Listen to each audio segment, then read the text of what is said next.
Hello, Harp Squad. Welcome back to my channel. If this is your first time here, welcome. Today, I am going to be reviewing Inmate to Roommate, and this is season 1, and it's episode 8, and it's aired on A&E, and it comes on Thursday nights. Before I begin the review, if you've liked the video, make sure you hit that like button, comment, subscribe, even share my video, and hit that notification bell down below, and then that way you'll be notified each and every time I upload a video. Today, I am going to be reviewing Inmate to Roommate, and it's a documentary about newly released inmates who have moved in with roommates, and this is a show that chronicles their journeys. So the first arrangement that I want to talk about is Mark and Shauna. They took in Bill. He's a jewel thief, and their relationship hasn't been going well at all. So Bill is out of town. He's visiting his girlfriend, Mary, but little does he know that Mark and Shauna are back at the house,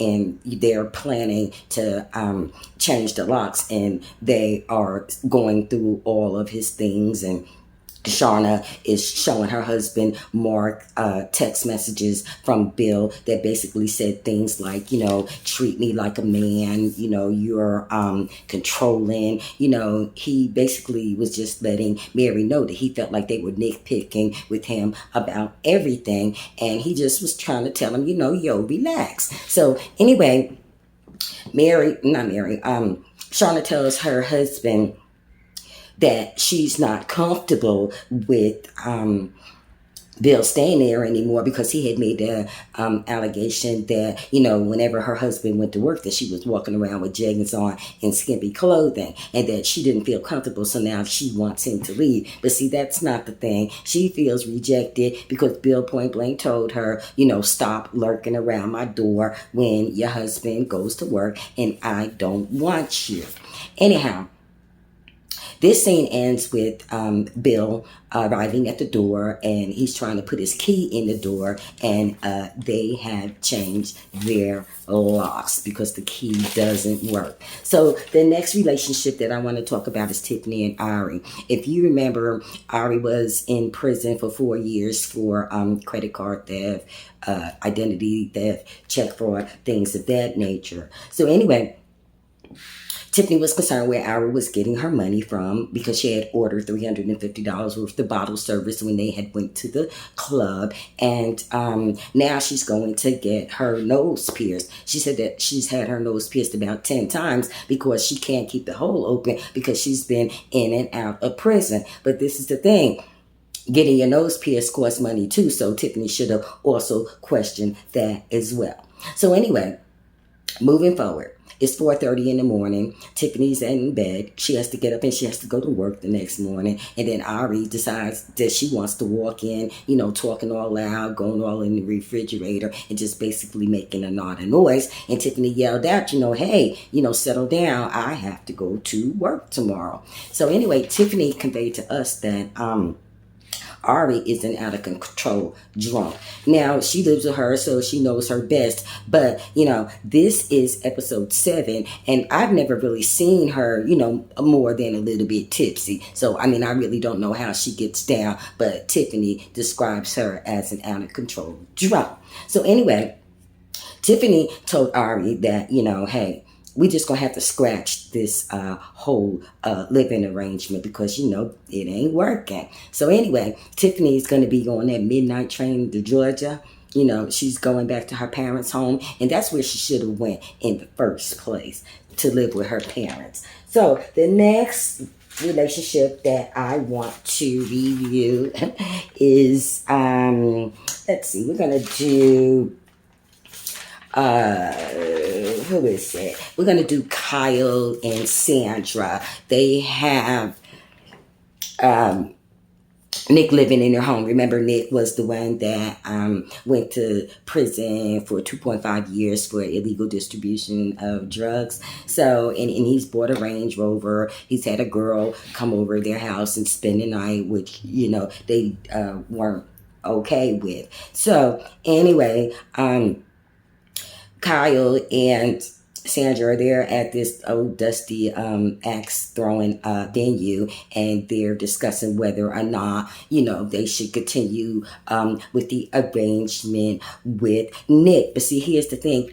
Kyle and Sandra don't realize that they're the ones, tempting Nick, and they're the ones that's enabling him, because they're the ones with the brown liquor all over the home. I mean, this guy, he's an addict. Do you actually think that you could waive, some illegal substances or, some libations in his face, and that he's not going to want to partake from it? So anyway, I see Nick sleeping in that Range Rover that he bought. I see him sleeping in the Range Rover in the future.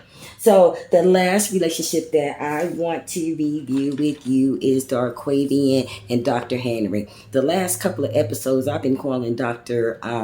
Henry Dr. Robert. I don't know where the heck I got Dr. Robert from. But remember, Darquavian was in prison for burglary, and Dr. Henry was his psychiatrist before he went in for 7 years. And then once he was released from prison, Dr. Henry took him in. And then they got into a heated argument because Dr. Henry told Darquavian that he would call the police on him if his friend Jamal, who is going to be released from prison soon, comes to his house. So anyway, Darquavian had left after he threw a glass pitcher of orange juice on the ground and stormed off because he said that Jamal was his brother and that no one was going to stop him from seeing his brother. So anyway, he goes to live with his uncle.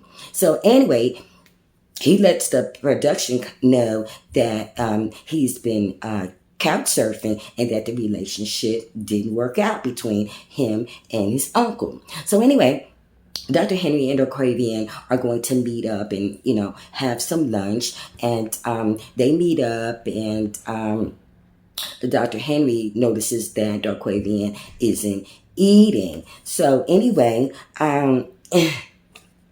okay, so Dr. Henry asked him, what's wrong? And, he just told him, I have 2 jobs right now, but I'm not living with my uncle. So Dr. Henry was like, well, what can I do? How can I help? So anyway, Darquavian told him that, he really took offense to the fact that Dr. Henry said that he was going to call the police on a black man. And he gave him the ramifications of, calling the police on a black man. So Dr. Henry was like, well, I didn't know. And I'm like, really? I mean, where in the hell you been? I mean, Tamar Rice, Breonna Taylor, what's his name? George Floyd. I mean, come on. Where have you been? What do you mean that you didn't know? So anyway, he agrees to let Darquavian move back in. And Dr. Henry is just kind of like, grinning from ear to ear. I mean, he's like all giddy, like he's about to reunite with his girlfriend. Dr. Henry kind of gives you them vibes of the clown in the sewer.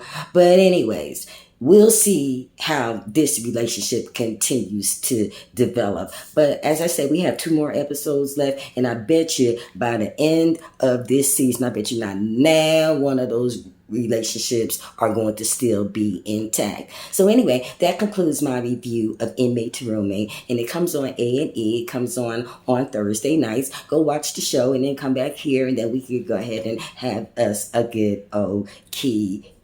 I'm Onna Harps. If you like the video, make sure you hit that like button down below, comment, subscribe, even share my video, and make sure you hit that notification bell, and then that way you'll be notified each and every time I upload a video. I'm Onna Harps. I gotta go. See ya.